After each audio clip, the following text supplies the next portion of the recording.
Hello नमस्कार दोस्तों, आप सभी का स्टडी अलर्ट के डिजिटल प्लेटफॉर्म पे हार्दिक स्वागत और अभिनंदन है। आप सभी को पता है आपके सीटी के जो 12th लेवल है, सीटी सीनियर सेकेंडरी स्तर, उसके जो एडमिट कार्ड है वो जारी कर दिए गए। 22, 23 और 24 अक्टूबर की आपकी एग्जाम हो रही है।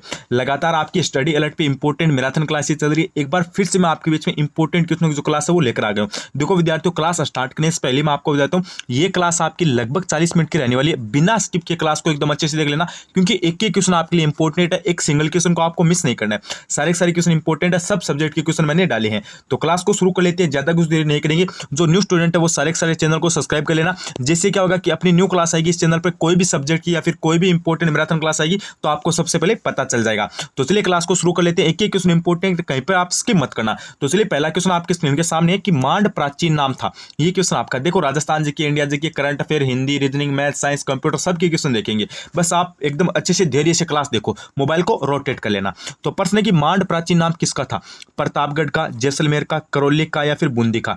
तो इसमें आपका विकल्प नंबर कौन सा राइट हो जाएगा? 2 राइट हो जाएगा। यानी मांड आपका जैसलमेर का प्राचीन नाम था। विकल्प नंबर 2 राइट हो जाएगा। एक बात ध्यान रखना, आपका जो करौली है ना, करौली, इसको आपका डांग की रानी कहा जाता है। इसको क्या कहा जाता है? डांग की रानी कहा जाता है। ये किसका प्राचीन या फिर उपनाम है? तो ये आपके करौली का है। और मांड किसका है? जैसलमेर का। अगला क्वेश्चन देखो, उसके बाद अगला प्रश्न क्या पूछा गया है? अगला कि आहट सभ्यता का उत्खनन कार्य सर्वप्रथम किसके नेतृत्व में हुआ था? देखो विद्यार्थियों, ये थोड़ा सा इंपॉर्टेंट क्वेश्चन है, क्योंकि आहट सभ्यता ये आपके सिलेबस में है और एक क्वेश्चन सभ्यता से कन्फर्म आएगा। तो प्रश्न पूछा गया कि आहट सभ्यता का उत्खनन कार्य, खोज नहीं पूछी है, उत्खनन कार्य पूछा है कि किसके निर्देशन में हुआ था या फिर किसके नेतृत्व में हुआ था। सर्वप्रथम पूछा है किसके नेतृत्व में हुआ था, जैसे दयाराम साइनी, अमलानंद घोष, अक्षय कीर्ति व्यास या फिर रतन चंद्र अग्रवाल। तो इसमें आपका विकल्प नंबर 4 राइट हो जाएगा। सर्वप्रथम आहट का उत्खनन कार्य है यह आपका रतन चंद्र अग्रवाल के नेतृत्व में हुआ था। ये बात ध्यान रखनी है। आहट आप सभी को पता है कहां पर है? ये आपकी उदयपुर जिले के अंदर है। और कौन सी नदी के किनारे है? आयर नदी के किनारे है। बस इतनी बात आप ध्यान रखना। और एक थोड़ा सा आप ये भी ध्यान रखना, अमलानंद घोष है ना, इन्होंने कालीबंगा सभ्यता की खोज की थी 1952 में। कालीबंगा सभ्यता घग्गर नदी के किनारे है। बस सभ्यता में आपको ज्यादा कुछ याद नहीं करना है, वो कहां पर स्थित है, उनकी खोज किसने की, कौन सी नदी के किनारे, ये तीन चार बातें आपको ध्यान रखनी है। अगला प्रश्न देखो, एकदम अच्छे से समझाऊंगा मैं आपको। उसके बाद अगला प्रश्न है कि राजस्थान का मोलेला गांव किस हस्तकला के लिए प्रसिद्ध है? ये आपका कल्चर से इंपॉर्टेंट है। जैसे पहले आपका जियोग्राफी का या फिर कल्चर का, फिर हिस्ट्री का आ गया, फिर कल्चर का आ गया, यानी सबके क्वेश्चन है। तो राजस्थान का मोलेला गांव ये किसके लिए प्रसिद्ध है? थेवाकला, टेराकोटा, मीनाकारी, ब्लू पोटरी। तो इसमें आपका क्या हो जाएगा? इसमें बी, विकल्प नंबर बी है ना, ये राइट हो जाएगा। यानी आपका जो मोलेला गांव है ये किसके लिए प्रसिद्ध है? तो ये आपका हो जाएगा टेराकोटा के लिए। और थेवाकला के लिए आपका कौन सा प्रसिद्ध है? तो इसके लिए आपका हो जाएगा प्रतापगढ़। ध्यान रखना, इसके लिए आपका कौन सा हो जाएगा? प्रतापगढ़ हो जाएगा। अगला क्वेश्चन देखो, तो यहाँ पे आपका विकल्प नंबर 2 हो जाएगा। यानी मोलेला आपका जो गांव है वो टेराकोटा के लिए प्रसिद्ध हो जाएगा। अगला क्वेश्चन देखो, ये थोड़ा सा इंपॉर्टेंट है आपका, हिंदी से एक प्रश्न पूछा गया है, यानी सब सब्जेक्ट के क्वेश्चन है। प्रश्न क्या पूछा गया कि शरणागत शब्द में कौन सा समास है? ये अच्छा क्वेश्चन है। जैसे बहुवीर्य है, क्रमधार्य है, तत्पुरुष है या फिर अव्ययभाव है। तो शरणागत समास से अकॉर्डिंग, समास से रिलेटेड एक क्वेश्चन कन्फर्म आएगा। तो शरणागत आपका जो शब्द है ना, शरणागत, इसमें आपका हो जाएगा कौन सा समास? तत्पुरुष समास हो जाएगा। कौन सा समास हो जाएगा? तत्पुरुष। यानी विकल्प नंबर आपका 3 राइट हो जाएगा। अगला क्वेश्चन देखो, उसके बाद विद्यार्थियों अगला प्रश्न क्या पूछा गया है? अगला प्रश्न है कि विशेषण किस शब्द की विशेषता बताते हैं? ये थोड़ा सा आपके लिए इंपॉर्टेंट है, सिंगल क्वेश्चन बन सकता है। अब आप ये मत सोचना कि गुरुजी इतने इजी लेवल के क्वेश्चन आएंगे क्या? बिल्कुल आएंगे। ग्रेजुएट लेवल का एग्जाम था ना, उसमें ऐसा पूछा था कि आपके स्वर संधि के कितने वेद होते हैं, देख लो, इतना इजी प्रश्न आया था। तो ये तो आपका 12th लेवल का है, तो यहाँ पे बिल्कुल प्रश्न आ सकता है। यहाँ पे क्या प्रश्न आ सकता है कि विशेषण है किस शब्द की विशेषता बताते हैं? जैसे संज्ञा की बताते हैं, सर्वनाम की बताते हैं, संज्ञा तथा सर्वनाम दोनों की बताते हैं, या फिर कारक की बताते हैं। तो इसमें आपका विकल्प नंबर 3 राइट हो जाएगा। यानी जो आपकी विशेषण है ना, विशेषण, वह संज्ञा तथा सर्वनाम की क्या करते हैं? विशेषता बताते हैं। तो विकल्प नंबर आपका 3 राइट हो जाएगा। आपको परिभाषा याद है ना कि संज्ञा तथा सर्वनाम की विशेषता बताने वाले शब्दों को विशेषण कहते हैं। अगला क्वेश्चन, नेक्स्ट क्वेश्चन, अगला प्रश्न क्या पूछा गया आपका? रमा हंसती है वाक्य में क्रिया होगी। ये क्रिया है, इनको भी एकदम अच्छे से पढ़ लेना, क्योंकि क्रिया एग्जाम में कन्फर्म आएगी। सकर्मक क्रिया, कर्मक क्रिया, ये दोनों इंपॉर्टेंट है। यहाँ से एक क्वेश्चन, एक उदाहरण है, ये आपसे पूछा जाएगा। जैसे प्रश्न है कि रमा हंसती है, इस वाक्य में कौन सी क्रिया है? तो इसमें आपकी हो जाएगी अकर्मक। इसमें आपकी कौन सी क्रिया हो जाएगी? अकर्मक क्रिया हो जाएगी। विकल्प नंबर आपका 2 राइट हो जाएगा। एक तो सकर्मक होती है, एक आपकी अकर्मक होती है। अगला क्वेश्चन, उसके बाद अगला प्रश्न क्या पूछा गया? अगला प्रश्न है कि राजस्थान उच्च न्यायालय की मुख्य या फिर प्रधान पीठ कहां पर स्थित है? अच्छा और एकदम शानदार इंपॉर्टेंट क्वेश्चन है कि राजस्थान उच्च न्यायालय की जो प्रधान पीठ है वो कहां पर है? उदयपुर, जयपुर, जोधपुर, अजमेर। तो आप सभी को पता है ये क्वेश्चन सीटी के एग्जाम में बना था और वापस रिपीट हो सकता है। तो उच्च न्यायालय की जो प्रधान पीठ है ना, ये आपकी हो जाएगी गुरुजी जोधपुर जिले के अंदर। राजस्थान उच्च न्यायालय की प्रधान पीठ कहाँ पर है? जोधपुर के अंदर।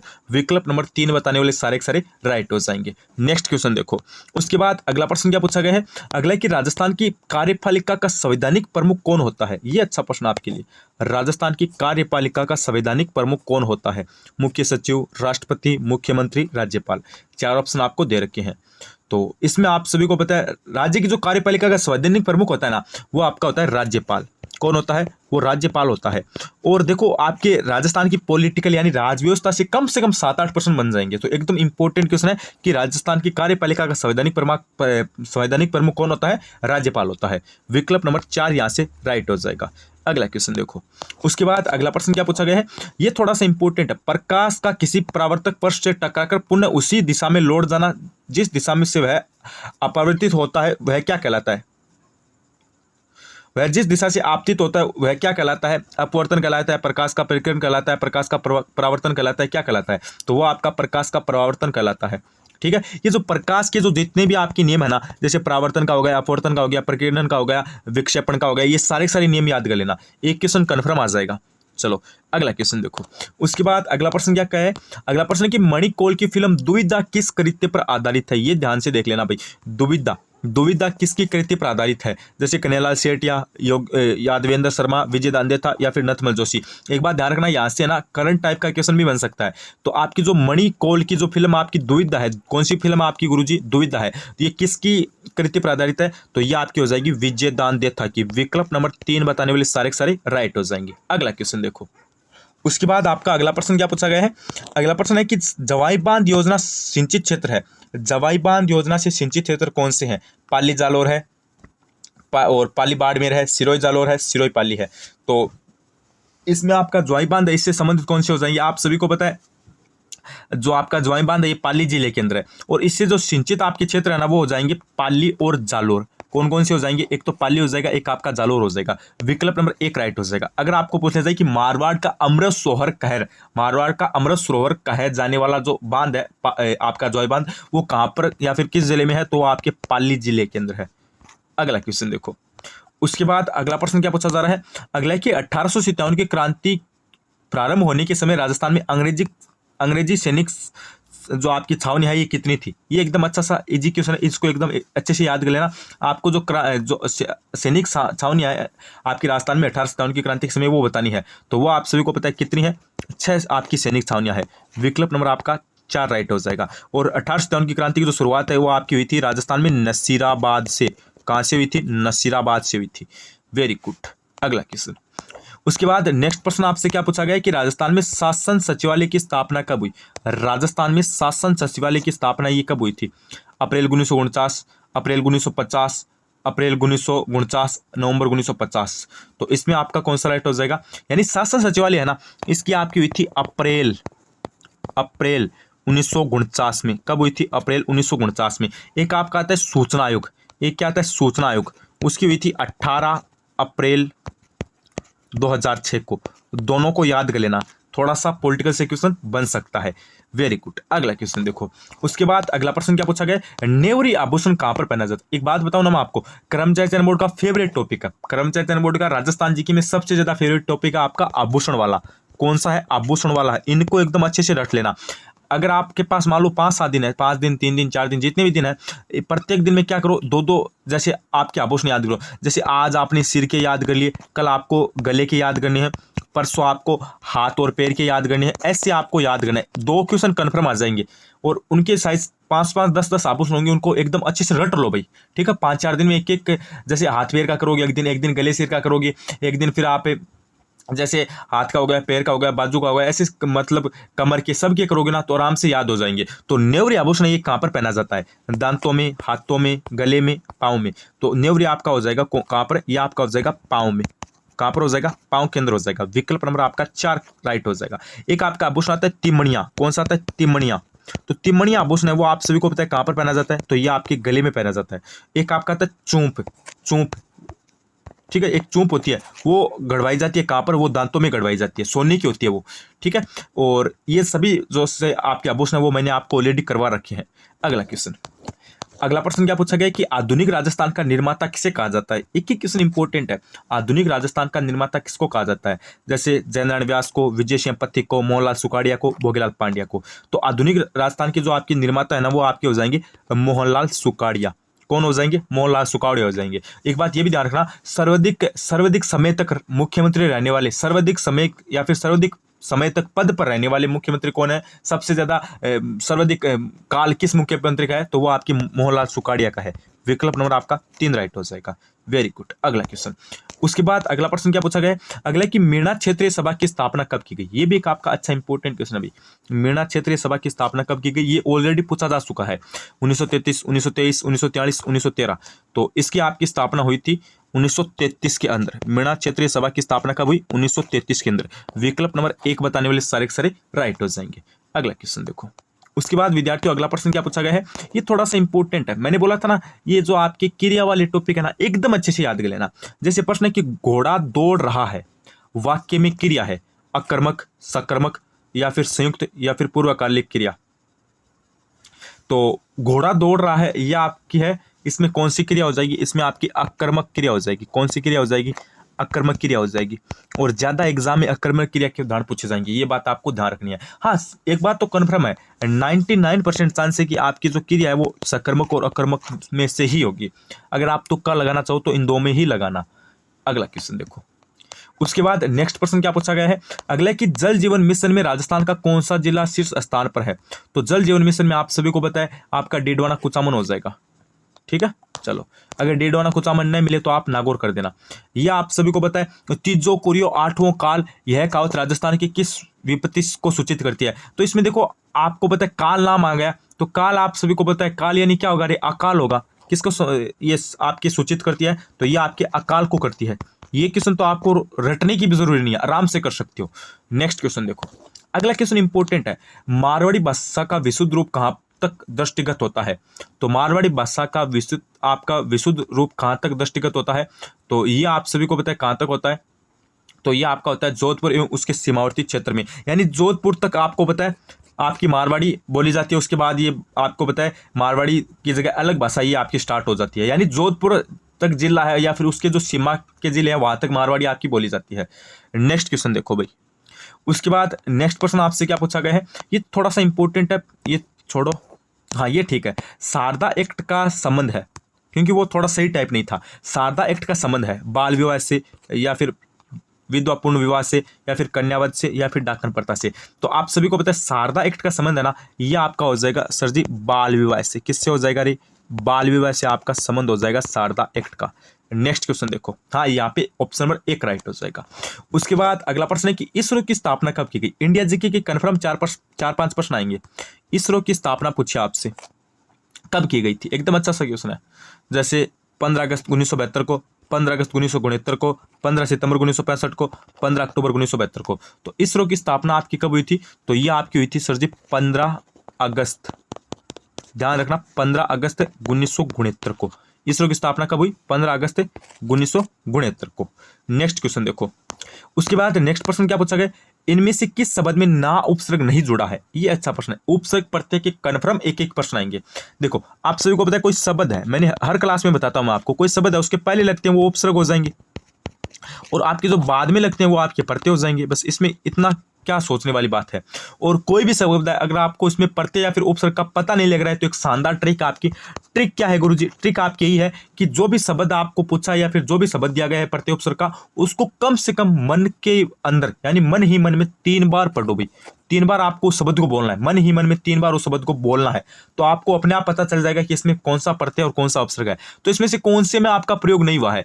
देखो भाई कौन से में नहीं जुड़ा है, जैसे नाखुश आपको पता है इसमें उपसर्ग लगा है अभी, जैसे ना उपसर्ग हो गया, उसके बाद खुश आपका क्या हो गया? शब्द हो गया मूल। उसके बाद देखिए ना लायक, इसमें देखो ये तो हो गया ना उपसर्ग और ये लायक हो गया क्या? मूल शब्द। ठीक है, उसके बाद देखिए ना पसंद, तो ना उपसर्ग हो गया और पसंद आपका क्या हो गया? मूल शब्द। ना उपसर्ग पसंद मूल शब्द। उसके बाद देखिए ना, अब ना तो उपसर्ग हो गया लेकिन जुग क्या होता है? जुग, जुग कोई शब्द थोड़ी ना होता है। तो इसमें क्या हुआ है? इसमें कोई भी आपका उपसर्ग का प्रयोग नहीं हुआ है। नेक्स्ट क्वेश्चन देखो भाई, ठीक है, ये कंप्यूटर से प्रश्न है कि रैम से क्या तात्पर्य है। तो इसमें क्या हो जाएगा? तो इसमें देखो रेम से आपका क्या तात्पर्य, रेम का आपका जो विस्तृत रूप है वो क्या है, तो वो आपका हो जाएगा रैंडम एक्सेस मेमोरी। रेम से क्या तात्पर्य है, random access memory. Next question देखो भाई, उसके बाद नेक्स्ट प्रश्न आपसे क्या पूछा गया, निम्न में से बालुका स्तूपों का प्रकार नहीं है, पैराबोलिक, बरखान, रेखीय या फिर इंसलबर्ग। तो इंसलबर्ग है, ये कोई बालुका स्तूप नहीं है। रेखीय, बरखान ये और आपके पैराबोलिक ये सभी आपके बालुका स्तूप है। एक बात ध्यान रखना, अगर आपको पूछ लिया जाए राजस्थान में सर्वाधिक बालुका स्तूप कहाँ पर है, सर्वाधिक बालुका स्तूप, सर्वाधिक बालुका स्तूप है आपके जैसलमेर के अंदर। कहां पर है भाई सर्वाधिक बालुका स्तूप, आपके जैसलमेर के अंदर। एक बात आपको यह भी ध्यान रखनी, अगर आपको पूछ ले सर्वाधिक प्रकार के बालुका स्तूप तो आपके हो जाएंगे जोधपुर। अरे गुरुजी आप कंफ्यूज कैसे कर रहे हो, कंफ्यूज नहीं कर रहा हूं मैं, आपको डाउट क्लियर कर रहा हूं। जैसे सर्वाधिक बालुका स्तूप है ना, जैसे ज्यादा क्षेत्रफल में, वो तो आपके हैं जैसलमेर में। और सर्वाधिक प्रकार के ना, जैसे अलग अलग प्रकार हो गए, सीप हो गया, बरखान हो गया, पैराबोलिक हो गया, अनुधैर्य हो गया, अनुप्रस्थ हो गया, तो ये अलग अलग प्रकार के ना ये सर्वाधिक हो जाएंगे जोधपुर में, और वैसे सर्वाधिक क्षेत्रफल हो जाएगा जैसलमेर के अंदर। नेक्स्ट क्वेश्चन देखो भाई, उसके बाद नेक्स्ट प्रश्न क्या है कि भारतीय संविधान का कौन सा अनुच्छेद उपबंध करता, भारतीय संविधान का कौन सा अनुच्छेद उपबंध करता है कि प्रत्येक राज्य के लिए एक राज्यपाल होगा। ये एक अच्छा क्वेश्चन है, प्रत्येक राज्य के लिए एक राज्यपाल होगा, ये संविधान के किस अनुच्छेद में दी गई बात है, या फिर ये संविधान के किस अनुच्छेद से संबंधित है।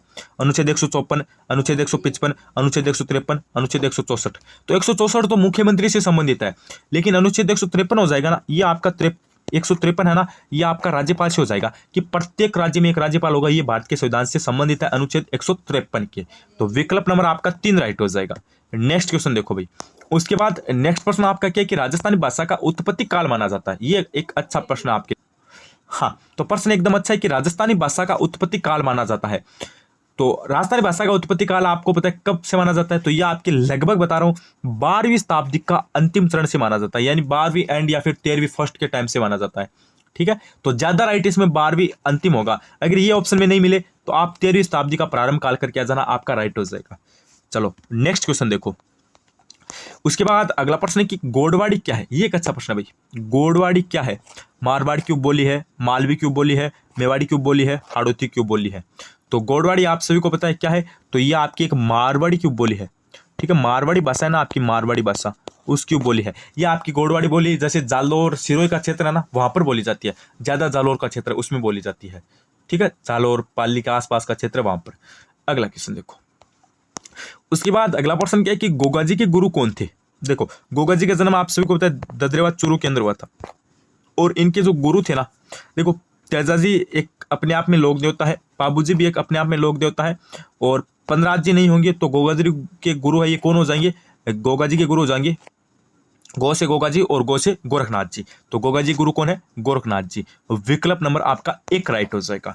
चलो नेक्स्ट क्वेश्चन देखो भी, उसके बाद अगला प्रश्न क्या पूछा गया है कि निम्न में से किस मंदिर को खंबों का अजायब बगर कहा जाता है। ये अच्छा प्रश्न भाई, निम्न में से किस मंदिर को खंबों का अजायब बगर कहा जाता है। रणकपुर के जैन मंदिर को, या फिर विमल साई मंदिर को, या फिर लवन साई मंदिर को, या फिर दुलेव ऋषभदेव के मंदिर को। देखो रणकपुर का जो जैन मंदिर है ना, ये आपका पाली डिस्ट्रिक्ट के अंदर है। ठीक है, और इसका जो प्रमुख वास्तुकार है वो कौन था, दीपा या फिर देपाक था। ये भी बात ध्यान है आपको। रणकपुर के जैन मंदिर में कितने खंबे, आपके 1444 खंबे हैं, ये भी बात आपको ध्यान रखनी है। तो आपका खंबों का अजायब बगर ये किसको कहा जाता है, ये आपका कहा जाता है विकल्प नंबर 1 यानी रणकपुर के जैन मंदिर को। ये क्वेश्चन बना था बीएसटीसी 2021 के टाइम, ये क्वेश्चन बना था भाई, तो क्वेश्चन बन सकता है। खंबे कितने थे आपके, 1444 खंबे। नेक्स्ट क्वेश्चन देखो भाई, उसके बाद अगला प्रश्न क्या पूछा गया है, अगला कि बिनोटा क्या है। ये तो एकदम अच्छा प्रश्न है भाई, आपको पता है, इसमें कोई इतना मेरे हिसाब से बताने की जरूरत नहीं है। दूल्हा दुल्हन के विवाह की जूतियां, उसको बिनोटा कहा जाता है। चलो उसके बाद हाँ, ये क्वेश्चन ऑलरेडी बन चुका है, ये थोड़ा सा इंपॉर्टेंट है भाई। पंडित जवाहरलाल नेहरू ने, या फिर पंडित जवाहरलाल नेहरू द्वारा 2 अक्टूबर 1959 को सर्वप्रथम राजस्थान के किस जिले में पंचायती राज व्यवस्था का उद्घाटन किया था। आप सभी को पता है भारत में सबसे पहले पंचायती राज व्यवस्था का उद्घाटन है ये किया गया था। भारत के किस राज्य में सर्वप्रथम पंचायती राज व्यवस्था की शुरुआत हुई थी, तो ये आपकी हुई थी राजस्थान में। कब हुई थी, तो ध्यान रखना 2 अक्टूबर। कब हुई थी, 2 अक्टूबर 1959 को हुई थी। ठीक है, और ये कहां से हुई थी ये बात पूछी गई है, नागौर, जोधपुर, उदयपुर, बांसवाड़ा। तो ये आपकी हुई थी नागौर से। ध्यान रखना डेट 2 अक्टूबर 1959, शुरुआत कहां से हुई, राजस्थान के नागौर से। और किसने की थी, पंडित जवाहरलाल नेहरू के द्वारा की गई थी। किसके द्वारा, पंडित जवाहरलाल नेहरू के द्वारा। नेक्स्ट क्वेश्चन देखो भाई, अगला प्रश्न क्या पूछा गया कि राजस्थान के प्रथम विधानसभा उपाध्यक्ष कौन थे। ये अच्छा प्रश्न आपके लिए। राजस्थान के प्रथम विधानसभा उपाध्यक्ष पूछे हैं। नरोत्तम लाल जोशी, टीकाराम पालीवाल, श्री लाल सिंह सख्तावत या फिर रामकिशोर व्यास। ये भी एक अच्छा और इम्पोर्टेंट क्वेश्चन है।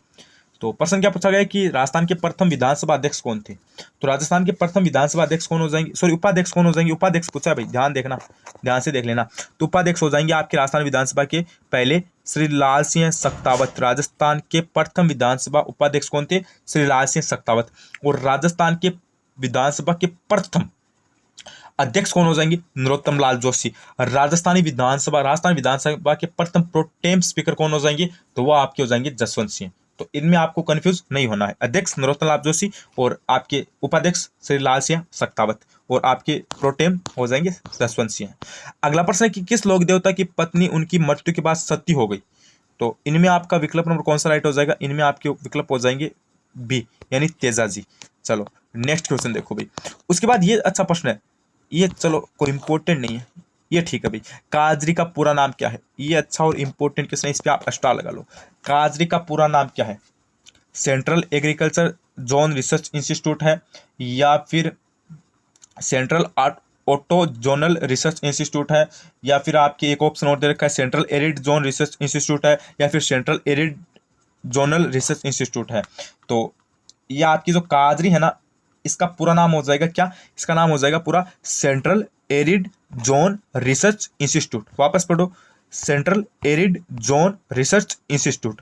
ये गुरुजी कहाँ पर है आपकी काजरी, ये काजरी आपकी है जोधपुर जिले के अंदर। कहाँ पर है भाई, जोधपुर जिले के अंदर है। तो गुरुजी इसकी स्थापना कब हुई थी, 1959 के अंदर हुई थी। तो गुरुजी काजरी किसके लिए बनाई गई थी, क्योंकि ये क्वेश्चन सीटी ग्रेजुएशन में बन गया है। तो काजरी की स्थापना किसके लिए की गई थी, मरुस्थल को रोकना, वहां पर वृक्षारोपण करना, अधिक से अधिक क्या करना, वृक्षारोपण करना, और वहां पर आपको पता है शुष्क जमीन है पश्चिमी मरुस्थल में, तो वहां पर कुछ उपाय करना। ये आपकी प्रमुख काजरी की विशेषता थी, या फिर उसके लिए काजरी की स्थापना की गई थी। तो यहाँ पे विकल्प नंबर आपका 3 राइट हो जाएगा। अगला क्वेश्चन देखो। अगला प्रश्न क्या पूछा गया कि छप्पनिया अकाल किस समय पड़ा था। तो छप्पनिया अकाल आपको ध्यान रखना है 1899 के समय पड़ा था। नेक्स्ट क्वेश्चन देखो, ये ठीक है इंपॉर्टेंट। केंद्र शासित प्रदेश जम्मू एवं कश्मीर की राजधानी श्रीनगर किस नदी के किनारे स्थित है। तो श्रीनगर है ये आपके किस नदी के किनारे है, व्यास, चेनाब, झेलम, रावी। तो श्रीनगर आपका किसके किनारे हो जाएगा, ये आपका हो जाएगा झेलम नदी के किनारे। अरे कौन सी नदी के किनारे हो जाएगा, अरे झेलम नदी के हो जाएगा। विकल्प नंबर 3 राइट हो जाएगा। नेक्स्ट क्वेश्चन देखो। अगला प्रश्न क्या है कि डिंगला, बिडरिया, नाथद्वारिया ये सभी क्या है। डिंगला, बिडरिया, नाथद्वारिया ये सभी क्या है। तो ये सभी आपको पता है मेवाड़ के प्रचलित तांबों के सिक्के हैं। मेवाड़ में प्रचलित तांबों के सिक्के हैं आपके, डिंगला, बेडरिया, नाथद्वारिया। तो विकल्प नंबर आपका 1 बताने वाले यहाँ से सारे के सारे करेक्ट हो जाएंगे। नेक्स्ट क्वेश्चन देखो। उसके बाद अगला प्रश्न देखो, ठीक है भाई, मिट्टी के घड़े में पानी के ठंडे होने का कारण क्या है। आप सभी को पता है, एक बात आपको यहाँ पे ध्यान रखनी है। हाँ, तो आप सभी को पता है भाई, इसमें बताने की जरूरी नहीं है कि मिट्टी के जो घड़े होते हैं ना, ठीक है, उनमें आपका पानी है ये फ्रिज की तुलना में भी एकदम अच्छा ठंडा और मीठा होता है। तो मिट्टी के घड़े में पानी ठंडे रहने का कारण क्या है, वाष्पन है, गुरुत्वाकर्षण है, या फिर संलयन है, या फिर विसरण है। तो इनमें नीचे के जो गुरुत्वाकर्षण है इसका क्या मतलब हुआ, इसके कारण थोड़ी ना रहता है पानी ठंडा, तो ये तो गलत हो जाएंगे नीचे के नीचे तीनों। तो गुरुजी वो किसके कारण रहता है, तो वो आपके वाष्पन के कारण रहता है। मिट्टी के घड़े में पानी ठंडा क्यों रहता है, वाष्पन के कारण रहता है। चलो नेक्स्ट क्वेश्चन देखो। अगला क्वेश्चन, अगला प्रश्न क्या पूछा गया है, अगला कि चित्तौड़गढ़ का तीसरा साका कब हुआ था। ये एकदम अच्छा और इंपॉर्टेंट क्वेश्चन है, आज की क्लास का स्टार लगा लो चाहिए। आज की क्लास का सबसे ज्यादा इंपॉर्टेंट क्वेश्चन है कि चित्तौड़गढ़ का तीसरा साका कब हुआ था। 1301, 1303, 1534, 1567।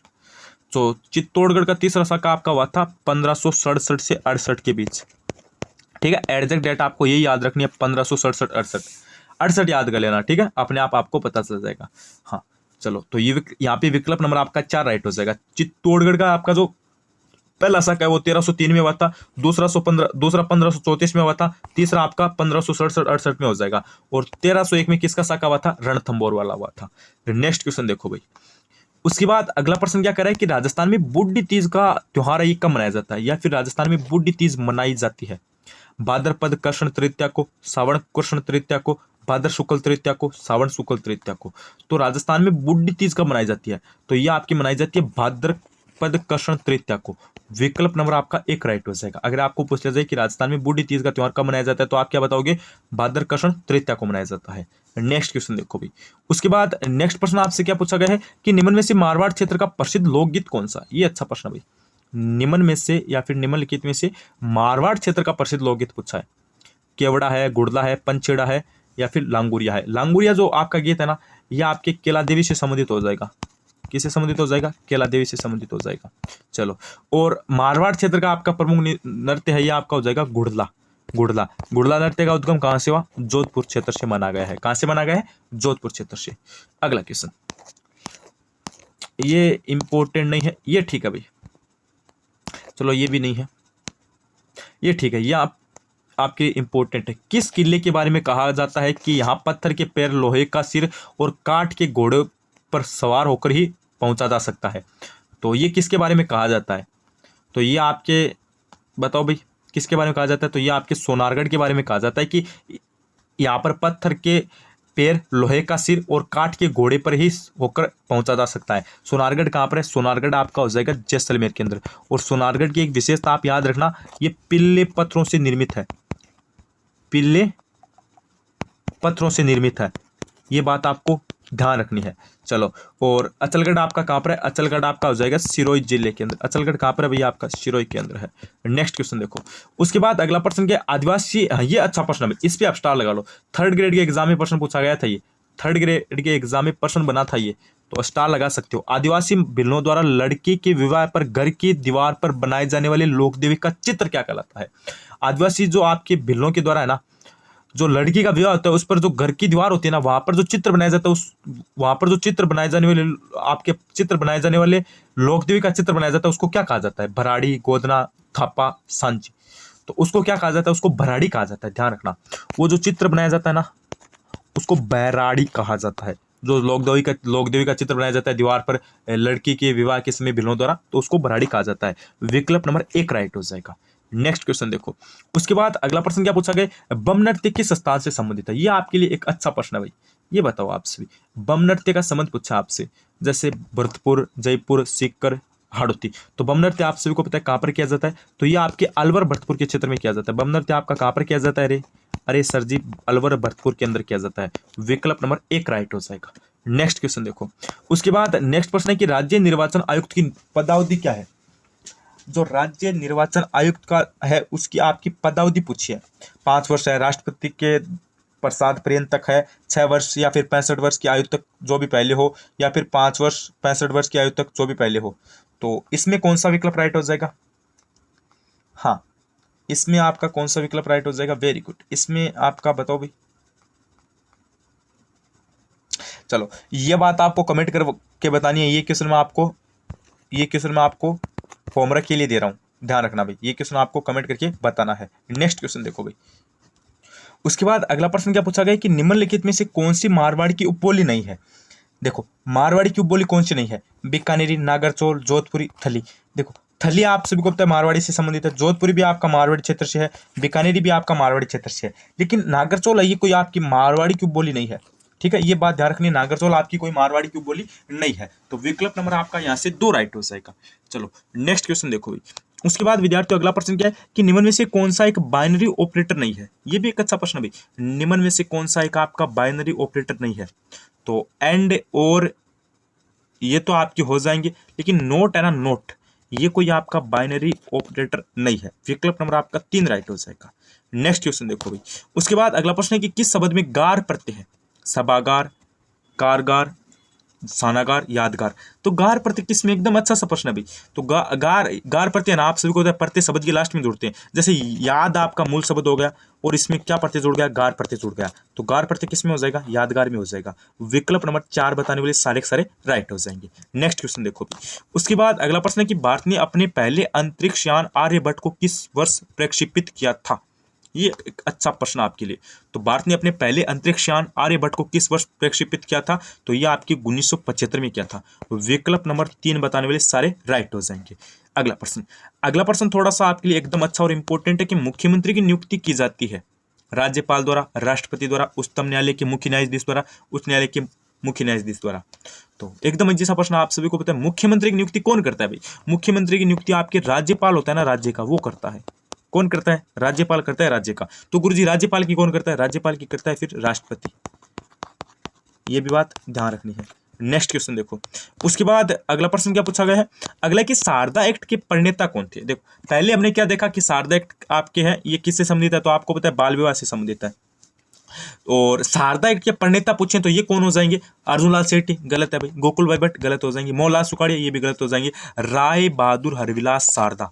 आपको ऑप्शन से ही पता चल जाएगा भाई शारदा एक्ट के प्रणेता कौन है, राय बहादुर हरविलास शारदा आपके शारदा एक्ट के प्रणेता हो जाएंगे। विकल्प नंबर 2 बताने वाले सारे के सारे राइट हो जाएंगे। नेक्स्ट क्वेश्चन देखो, उसके बाद विद्यार्थियों नेक्स्ट प्रश्न है कि तुंगा का युद्ध किस वर्ष लड़ा गया। ये एक अच्छा क्वेश्चन है, तुंगा का युद्ध आपका किस वर्ष लड़ा गया था, 1777, 1787 या फिर 1797 या फिर 1790। चार ऑप्शन आपको दे रखे। अच्छा और इंपॉर्टेंट क्वेश्चन आपके लिए है ये, तुंगा का युद्ध किस वर्ष लड़ा गया। तो तुंगा का युद्ध आपका कब लड़ा गया था, तो इसमें गुरुजी आपका हो जाएगा 1787। अब देखो एक बात मैं आपको बताता हूँ, ये शायद प्रताप सिंह और आपके किनके मध्य लड़ा गया था, ये शायद एक आपके सामने और थे उनके मध्य लड़ा गया था, लेकिन आपको फिर भी कमेंट करके बताना है कि तुंगा का युद्ध आपके किनके मध्य लड़ा गया था। मैं भी देख रहा हूँ कि आप क्लास कहाँ तक एकदम अच्छे से अंत तक, यानी अंत तक देख रहे हो क्या, अंत लास्ट तक देख रहे हो क्या, वो भी बात मैं आपके लिए देखता हूँ। तो कमेंट आपको जरूर करके बताना है। मैंने दो तीन क्वेश्चन आपको बताए हैं, उनके जवाब आपको देने हैं। तो क्लास कैसी लगी कमेंट करके जरूर बताना। अब सारे के सारे विद्यार्थियों से मेरा एक ही निवेदन है, जितने भी न्यू स्टूडेंट है वो सारे के सारे पहले चैनल को सब्सक्राइब कर लीजिए। जितने भी विद्यार्थी सारे के सारे पहले आप चैनल को सब्सक्राइब कर लेना, जिससे क्या होगा कि अपनी न्यू क्लास आएगी तो आपको सबसे पहले पता चल जाएगा। तो सारे विद्यार्थी की सबसे पहले प्राथमिकता क्या रहेगी, चैनल को सब्सक्राइब करने की। जितने भी न्यू स्टूडेंट है वो सारे के सारे सब्सक्राइब कर लेना। और क्लास कैसी लगी मुझे कमेंट करके जरूर बताना। मेरे हिसाब से आप सभी को क्लास में मजा आ गया है। देखो विद्यार्थियों एग्जाम के अभी 7 दिन भी नहीं बचे हैं, एग्जाम के मात्र 4-5 दिन शेष है, ओनली फॉर 4-5 दिन। तो एकदम अच्छे से आपको तैयारी करनी है। मात्र आपके पास अभी काफी कम दिन शेष है और एकदम शानदार तरीके से आप तैयारी करोगे। और आज की क्लास को हम यहीं पे समाप्त करते हैं, ज्यादा कुछ देरी नहीं करेंगे। Like share subscribe study alert आप सब्सक्राइब कर लेना, जिससे क्या होगा कि अपनी न्यू क्लास आएगी तो आपको सबसे पहले पता चल जाएगा। और मेरे हिसाब से आपको क्लास पसंद आ गई है। अभी देखो लास्ट टाइम आपको ज्यादा राजस्थान जी के और इंडिया जी के पर ध्यान देना है, क्योंकि वहां से ज्यादा क्वेश्चन बनने की संभावना बन रही है। तो बनी रही चैनल के साथ। धन्यवाद, थैंक यू।